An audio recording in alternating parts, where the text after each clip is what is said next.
geldiniz. Bugün hep beraber Hollywood Walk of Fame'i gezeceğiz. Buradaki ünlülerin yıldızlarını göreceğiz. Etraftaki dükkanları inceleyeceğiz. Nerede ne var, nerede yemek yenir, hangisi daha iyidir, hangi ünlülerin mağazaları var. Bunların hepsini hep beraber göreceğiz. Haydi o zaman yola çıkalım.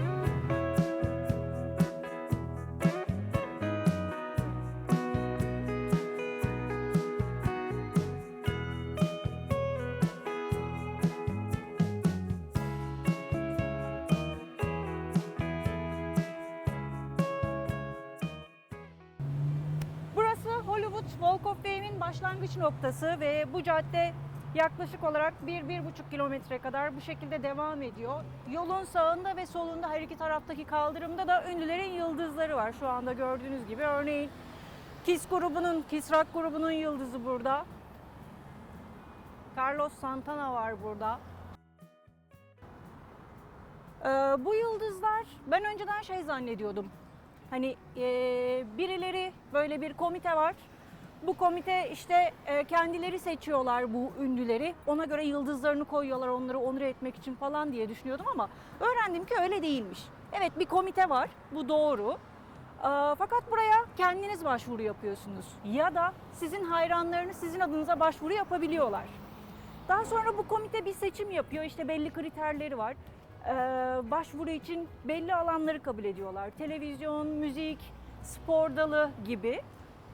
Ve bu alanda en az 5 yıllık bir deneyiminiz, bir geçmişiniz olması gerekiyor en başta. Ondan sonra seçim yapıldıktan sonra sizi, tabii bu arada başvuru için de bir ücret alıyorlar. Seçim yapıldıktan sonra da $75.000 gibi bir ufak bir meblağ ödemeniz gerekiyor. Hani öyle bedavaya da koymuyorlar yıldızınızı. $75.000'ın karşılığında işte böyle tatlı, şirin, pirinç yaldızlı falan pembiş bir yıldızınız oluyor. Hani rengi güzel. Rengi güzel ama hani bir de şey diyorlar bu $75.000 genel olarak bu caddenin bakımı için harcanıyor falan ama göreceğiz bakalım ne kadar bakımlı, ne kadar bakım yapıyorlar. Bir şartlarından biri de şu, farz edelim ki benim sevgili kocam için ben başvurdum. Böyle güzel bir doğum günü hediyesi falan yapmak istiyorum. Çok da zenginim, $75.000 falan var. Bir de benim kocamın bu yıldızı kabul etmesi gerekiyor. Sonra buraya gelmesi gerekiyor. Açılış töreninde bulunması gerekiyor. Sadece hayatta olmayan ünlüler için bu şart geçerli değil ama o ünlü hayattaysa bu yıldızı kabul etmeli. Hani ben parayı veriyorum o da yetmiyor. Bir de o kabul etmeli. Kabul etmezse gitti benim 75.000 yani. Ondan sonra bir de buraya gelmesi gerekiyor. Hani bugün işim var diyemez. Hani zaten 75.000 vermişim demesin. Demesin yani. Demezsin değil mi aşkım? Demezmiş, gelirmiş. Burada Scientology'nin binası var. Şu tarafta. Bu Scientology'nin aslında bu Hollywood bulvarında 3 tane büyük binası var. Genel olarak Los Angeles'ın genelinde de bir sürü güzel binaları var. Hani bunlar ne yapıyorlar? Hani merak ediyorum. Aslında bir gün orada da bir program yapmak istiyoruz ama bakalım. Ayrıca benim eşim de bayağı bir yakınlar. Yani severler benim işimi. Burada güzel bir LA Fitness'ımız var. Her yerde fitness club'lar görebiliyorsunuz burada. İnsanlar burada spor yapmaya çok özen gösteriyorlar. Sabahın 5'inde 6'sında çıkıp yollarda koşmaya başlıyorlar. Hani güzel bir şey aslında. Sağlıklı yaşam.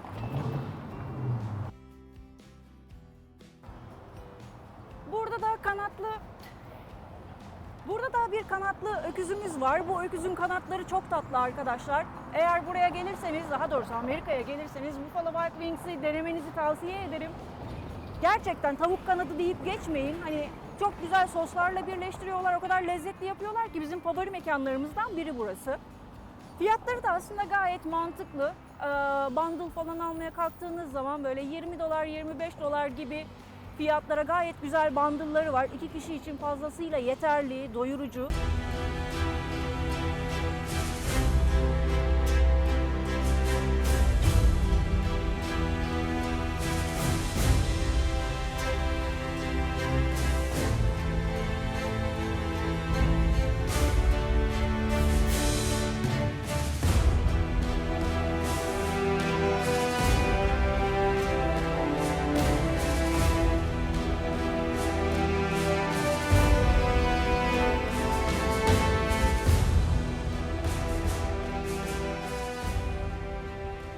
beyaz yanıyor. Ben hala bakıyorum niye yeşile dönmedi ki? Yani yeşile dönsün de geçeyim falan diye bekliyordum.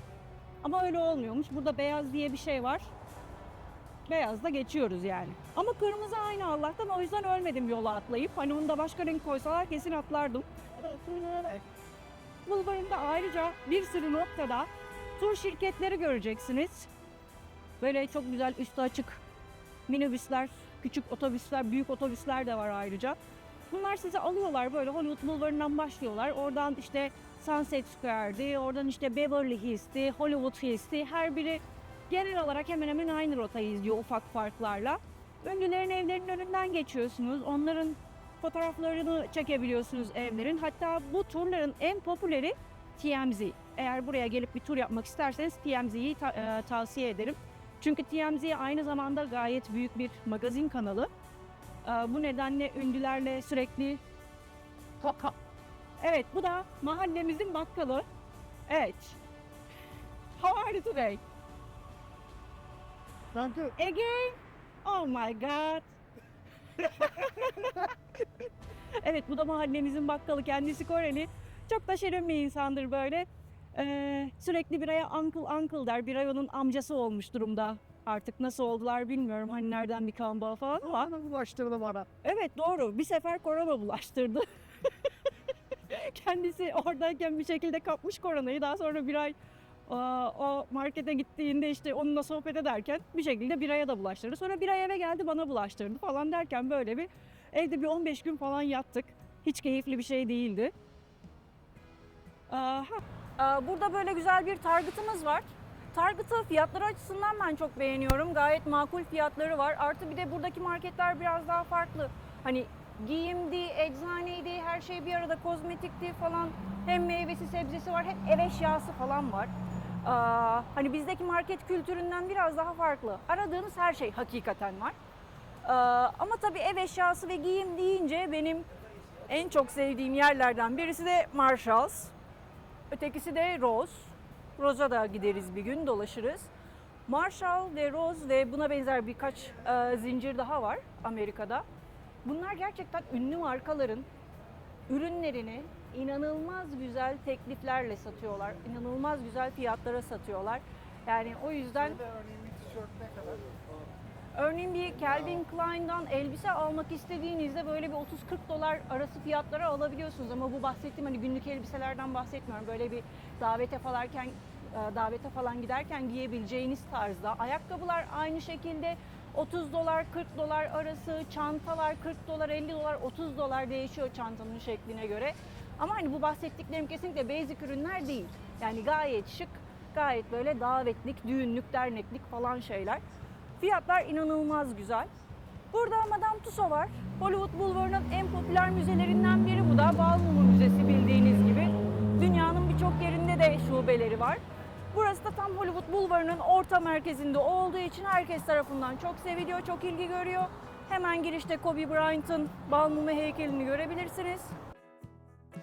Hatta şurada ikinci katta Iron Man var. Her gün bize bakıyor oradan. Şimdi onu da göreceğiz. Onun hemen yanında bir de şey vardı şurada, Marshall'ın altında La La Land var. Bu La La Land'in ilginç bir hikayesi var. Bu Hollywood Bulvarı'nda bir sürü böyle hediyelik eşya dükkanı görebilirsiniz. Ama bu La La Land en iddialılarından biri. Sırf La La Land'in benim bildiğim 3 tane daha dükkanı var burada. Çok güzel, çok farklı hediyelik eşyalar bulabilirsiniz. Ama fiyat olarak bir tık pahalı. Hemen şurada merdivenin altında Everything $10 diyen bir yer var. Orada da aynı ürünleri buluyorsunuz ama 1/3 fiyatına buluyorsunuz. Oraya geçiyoruz. Onları direkt böyle 1/3 fiyatına alabiliyorsunuz. Hemen hemen aynı ürünler. Kahve kupaları, anahtarlıklar, şapkalar, tişörtler. Gayet keyifli ürünler var açıkçası. Ben beğeniyorum. Hemen onun yanında Chinese Theater var. Chinese Theater da çok eski ve önemli yapılardan biri burada. Zamanında ilk açıldığı yıllarda hatta Oscar törenleri bile düzenlenmiş. Günümüzde de birçok ünlü sinema filminin galası halen burada yapılmakta.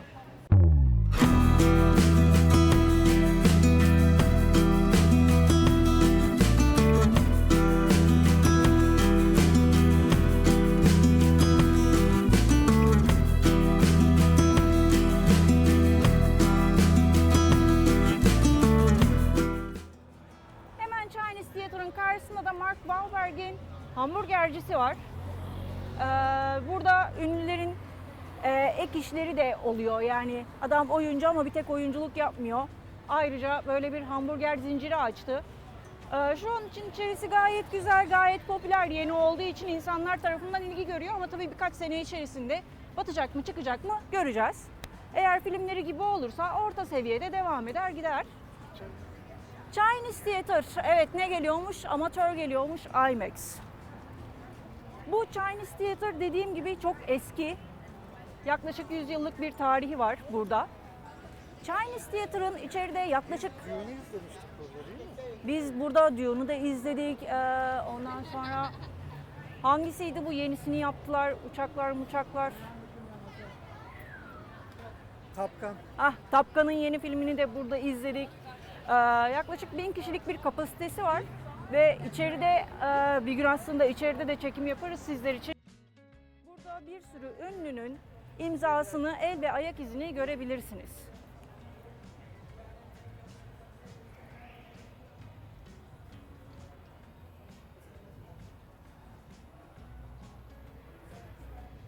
Örneğin bu La La Land, Ryan Gosling and Emma Stone 2016 yılında gelip burada el ve ayak izlerini koymuşlar. Şuralar da zamanla dolacak. Robert Downey Jr. Evet.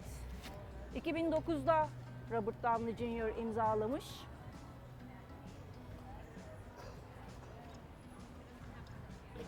En ilginci buradaki bu el ayak izleri, imzalar falan. En ilginci Donald Duck. Onu göstermek istiyorum. Hemen şurada. Donald Duck'ın o tatlış yüzgeç ayakları burada. Çok şirin olmuş bence. 1984'te imzalanmış bu.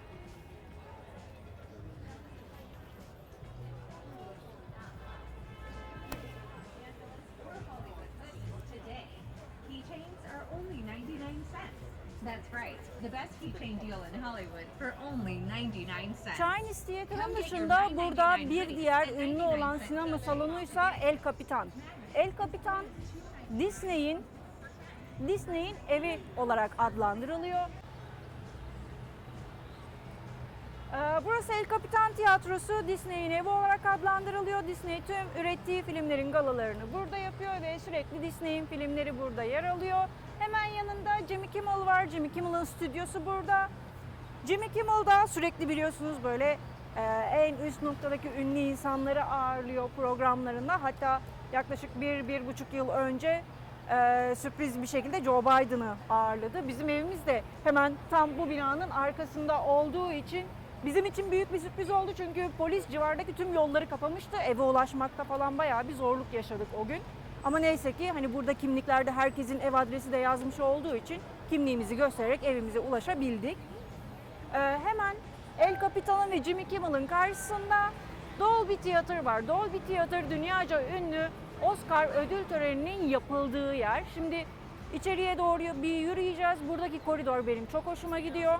Koridorun kolonlarında sağda ve solda yılları göreceksiniz ve yıllarla beraber o yıl hangi filmin ödül kazandığı yazıyor. Tüm filmlerin isimlerini burada okuyabiliyorsunuz.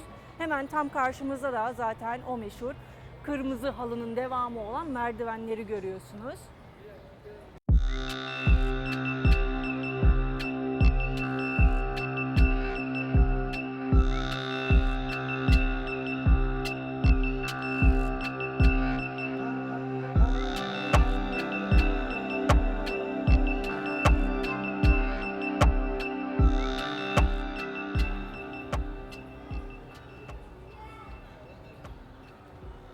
Ayrıca buradaki bir gizli şeyi de göstermek istiyorum size. Muhammed Ali'nin yıldızı. Şimdi diyeceksiniz ki bütün ünlülerin yıldızları kaldırımın üzerindeyken niye Muhammed Ali'ninki duvarda? Ki bu arada sadece Muhammed Ali'nin yıldızı duvarda. Çünkü Muhammed Ali biliyorsunuz sonradan Müslümanlığı kabul etti ve Muhammed'in ismini aldı. O yüzden yıldızı koyulurken söylediği şey şu: ben bir peygamberin adını taşıyorum ve kimse bu isme ayaklarıyla basamaz. Bu nedenle kimsenin ayağıyla basamayacağı bir yere yerleştirildi yıldızı. Hani bu da çok güzel bir bilgi, ince bir detay.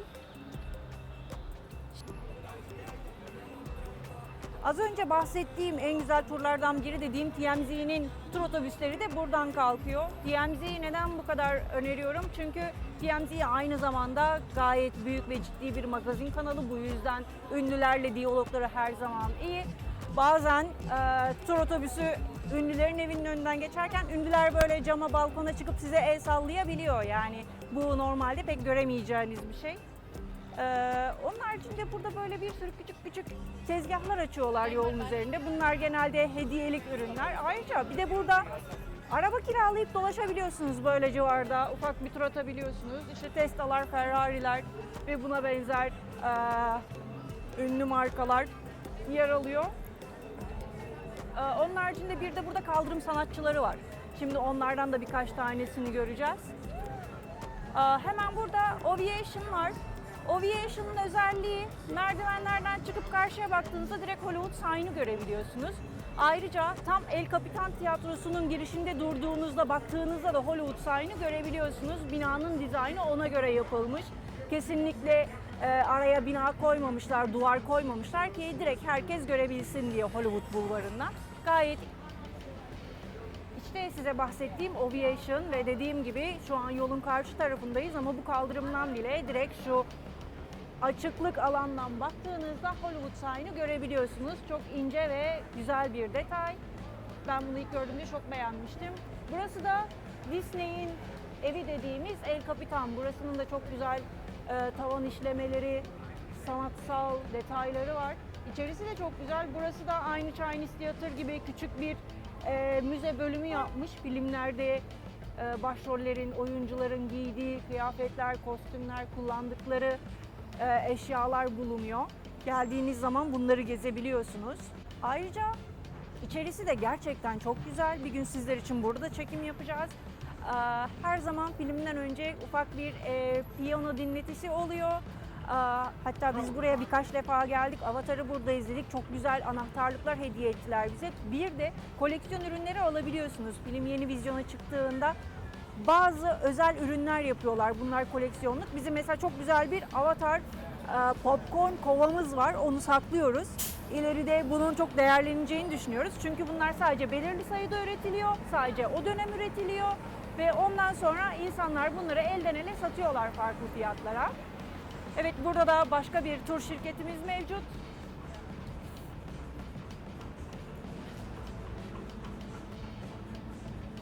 Aynı zamanda buranın otobüsleri, Los Angeles'ın otobüs ağı çok geniş. Her yere ulaşabiliyorsunuz. Eskiden otobüse binilmiyordu. Yani şimdi doğru söylemek gerekirse. Fakat son 1,5 yıldır neredeyse gayet güzel temizlediler. Rahatlıkla otobüsleri kullanabiliyorsunuz ama metro, normal yeraltı metrosu çok gelişmiş değil henüz. Tabii ki hala inşaatlara devam ediyorlar, yeni bağlantı noktaları açıyorlar falan ama hani bir yere ulaşmak için otobüs daha kullanışlı olabiliyor burada.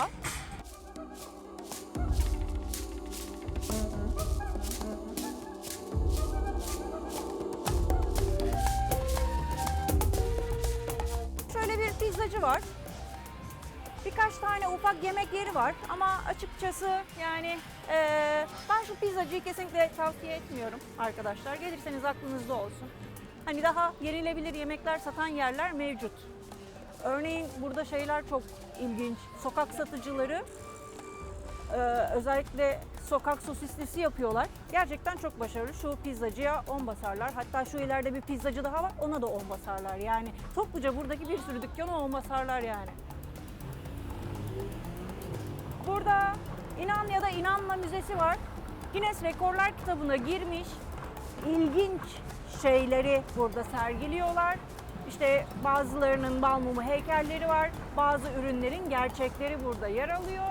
Burası da çok keyifli bir yer. Şu yukarıdaki tatlış dinozor da güne göre değişiyor. Örneğin Sevgililer Günü'nde çok tatlış böyle kalpli bir aşk meleğine dönüşüyor.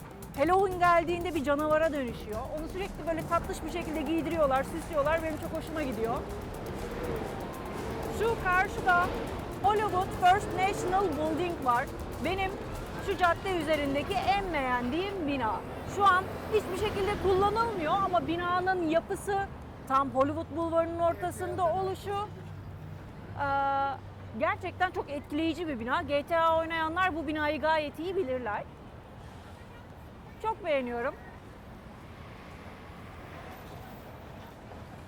Şimdi ileriye doğru devam edeceğiz. Orada da Hollywood Wax Museum var. Orayı göreceğiz.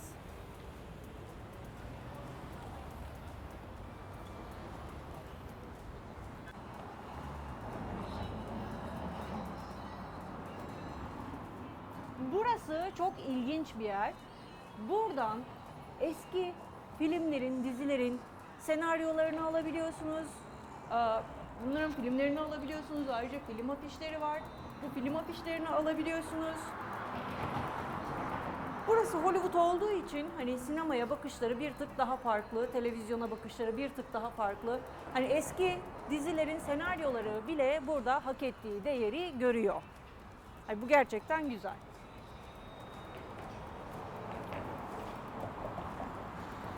Burada çok hoş bir spor ürün mağazası var. Buradaki ürünleri de çok beğeniyorum. Özellikle de beyzbol tişörtleri acayip keyifli.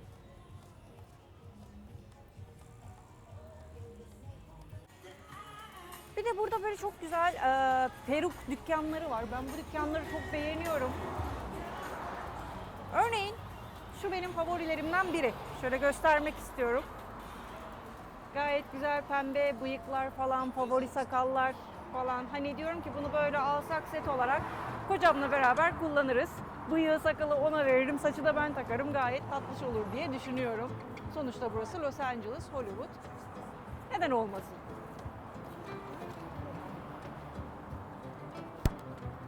Ayrıca buranın havasından bahsetmek istiyorum arkadaşlar. Yazın dahi hava 32-33 derecelerde devam ediyor ama nem oranı düşük olduğu için kesinlikle öyle hani terlemek, böyle yapış yapış olmak falan gibi şeyler söz konusu değil. O yüzden hani yazı tam böyle kıvamında bir yaz olarak yaşıyorsunuz. Kışın zaten kış diye pek bir şeyimiz yok. Kışın en fazla şanslıysanız bir iki defa yağmur görürsünüz. Kar diye bir şey zaten yok. Ki benim için gayet güzel, ben soğuğu seven bir insan değilim. Sürekli bir bahar havası. İlkbahar, sonbahar, kış yok arada ve tatlış bir yaz var. Karşıda yine bir hediyelik dükkanımız var. Malum burası ciddi önemli bir turistik yer.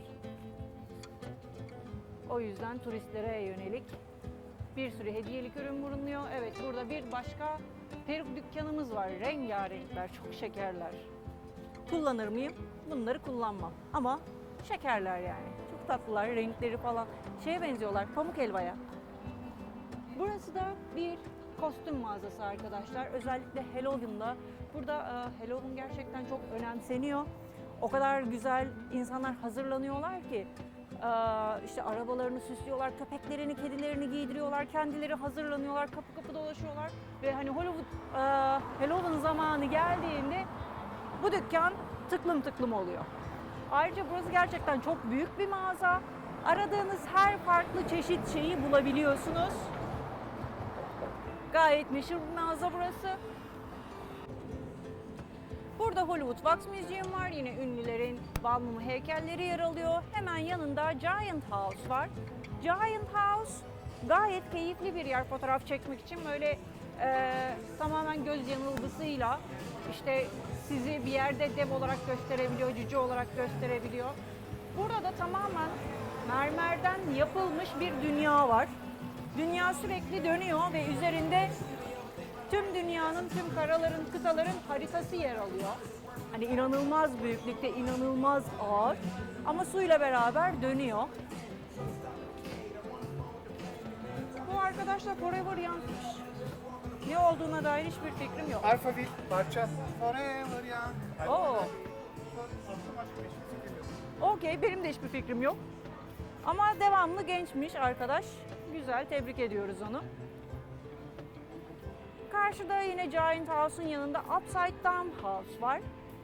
Burada da bütün dekorlar ters duruyor. Hani bu sosyal medyada görüyorsunuzdur. Adam sanki tavanda yürüyormuş gibi falan gözüküyor. Bunların hepsi bu Upside Down House'da çekiliyor genel olarak. Hemen yanında da Museum of Illusion var. O da aynı şekilde tamamen illüzyonlardan oluşan küçük stüdyoları var. Burası da eski Egypt Theater. Burayı yaklaşık 2 sene önce Netflix satın aldı. Artık burası da aynı El Capitan gibi Netflix'in kendine özel sinema salonu olacak. Burada zaten daha şimdiden yeni başlayan dizilerinin ilk gösterimlerini veya işte yeni çıkacak filmlerinin ilk gösterimlerini, galalarını yapmaya başladılar. Daha da hala geliştirmeye devam ediyorlar. Burada da küçük bir mağazası var. Netflix'te izlediğiniz dizilerin, filmlerin, karakterlerinin böyle küçük küçük oyuncakları, kıyafetleri, şapkaları falan bunları satıyorlar. Gayet güzel ürünler mevcut. Hemen şurada karşıda Jameson Irish Pub var. Bizim çok sevdiğimiz bir yerdir. Özellikle bir ay maçı izlemek istediği zaman geliyoruz buraya. Maçlarını izliyor. Benim favorim aslında hani tamam Jameson maçı izlemek için güzel bir yer ama benim favorim Cabo Cantina. İnanılmaz güzel Fiesta Fries yapıyorlar. Burası benim çok sevdiğim bir ayakkabı mağazası arkadaşlar. Hepsi özel tasarım bunların. Burada görebilirsiniz. Gerçekten çok farklı modeller üretiyorlar. Bence çok başarılı bir yer. Eğer Hollywood'a gelirseniz mutlaka uğramanızı tavsiye ederim. İnanılmaz güzel renkler ve modeller bulunuyor.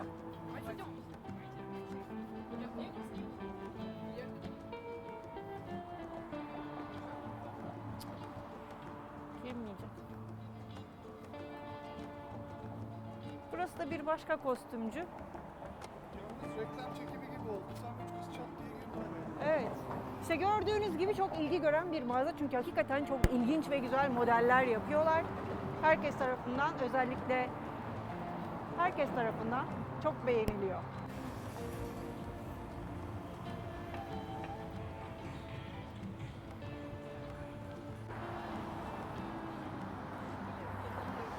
Buradaki bir diğer güzel olay da burada bisiklet kullanmak çok keyifli. Bisikletlerin ciddi bir önceliği var. Hatta bir ara biz bisiklet almıştık. Bisikletle bütün Hollywood bulvarını dolaşmıştık. Hatta buradan downtown'dan bisikletleri almıştık. Downtown'dan Hollywood bulvarına kadar, eve kadar bisikletlerle gelmiştik. Burada bisikletliyseniz bütün arabalar size yer vermek zorunda ve en sağ şeridi sizinle paylaşmak zorundalar. Bu yüzden bisikletle burada dolaşmak çok keyifli. Hatta bir sürücüler açısından böyle mi? Bunu tabii kocama sormak lazım. Kocacığım ne diyorsun? Bisiklette ben seveyim, iyi sen. Gayet güzel bir açıklamaydı.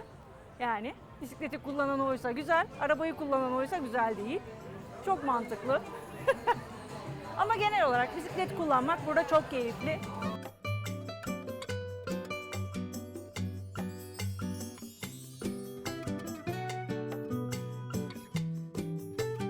Ayrıca hafta sonları burada klasik arabalar geçit töreni yapıyorlar. Kendi şovlarını yapıyorlar.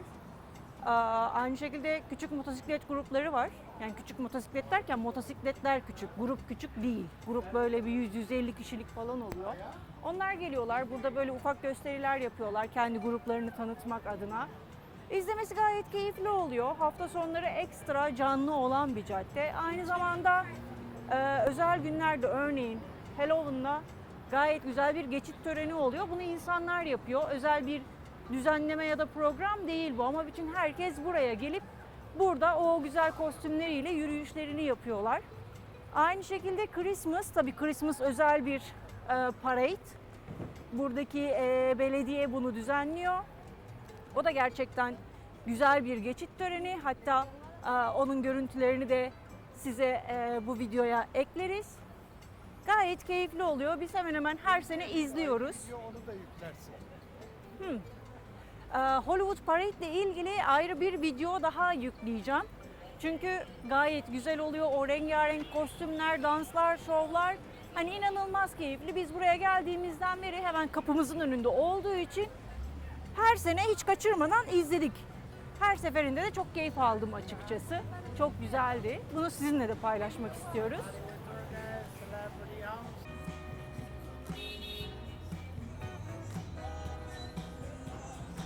Evet geliyor bu arada. Geliyor.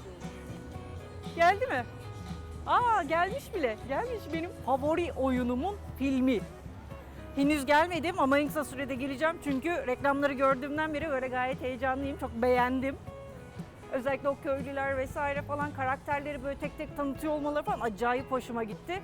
Ayrıca şu an her yerde bununla ilgili kampanyalar var. McDonald's işte özel Minecraft menüleri çıkarttı. İşte oyuncakçılarda özel oyuncak setleri var vesaire falan.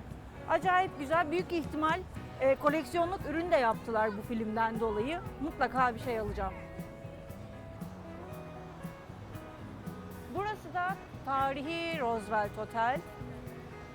Burası da Hollywood'un en eski otellerinden biri. Burada Oscar töreni düzenleneceği zaman bu otelde yer bulamazsınız. Öyle bir şansınız yok. Çünkü daha birkaç yıl öncesinden Oscar törenine katılacak olan ünlüler buradan oda kiralıyorlar, odalarını kapattırıyorlar. Ki Oscar günü geliyorlar burada işte kuaförleri, kostümcüleri vesaire buradaki odalarında hazırlanıp buradan yürüyerek Oscar ödül törenine geçiyorlar. Burası gerçekten çok high-end bir otel. Evet arkadaşlar biz evimize ulaştık, evimize geldik. Hollywood Bulvarı'nda güzel şirin bir tur attık sizlerle beraber. Zaman içerisinde oradaki konuştuğumuz mekanları da bir bir gezeceğiz. Ayrıca sizin de görmek istediğiniz yerler olursa lütfen yorumlarda bunları yazmaktan çekinmeyin. Bu istediğiniz mekanlara da yavaş yavaş zaman içerisinde gideceğiz. Tabii bu arada bu güzel videoları kaçırmamak için kanalımıza abone olmayı ve bildirimleri açmayı da unutmayın. Görüşmek üzere.